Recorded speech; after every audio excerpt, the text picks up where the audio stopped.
প্রিয়া আর মিঠুন দা আজকে চলে এসেছে বাচ্চা কিনতে। समझ रहे हो? আর বাচ্চা কেনার জন্য দেখো এতগুলো টাকা নিয়ে এসেছে। ও মাই গড, এখানে কত টাকা আছে প্রিয়া? এখানে 1.5 লাখ আছে। বলেন কি? একটা বাচ্চার দাম 1.5 লাখ টাকা। ও এটা মাই এক্সপেন্সিভ গড, বাচ্চা।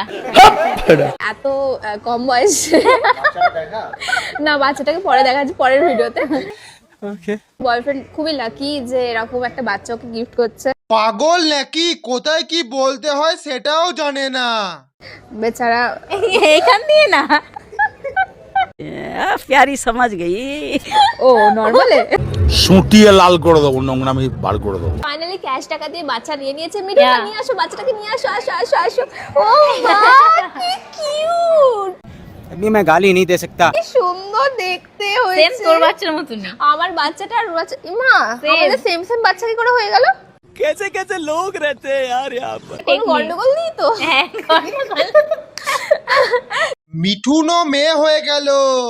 সঠিক বলেছেন, আপনার বুদ্ধি ভালো। এখন আমরা এটা খুলি। প্রিয়া খোল, ধর। খোল, খোল। না না না, আচ্ছা, তোমার নে খোল।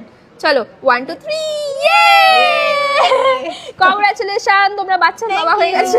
কংগ্রাচুলেশন, বাচ্চার মা হয়ে গেছে।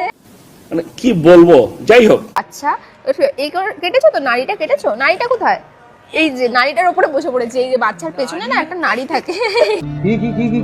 প্রিয়া আর মিঠুনদার বাচ্চাটাকে কিরকম দেখতে হয়েছে অবশ্যই কিন্তু কমেন্টে জানিও। আর এই রহস্যটা কি করে, মানে একই কি করে হলো সেটা বলো। হলো এই রহস্যটা তোমরা কিন্তু বের করো, ঠিক আছে?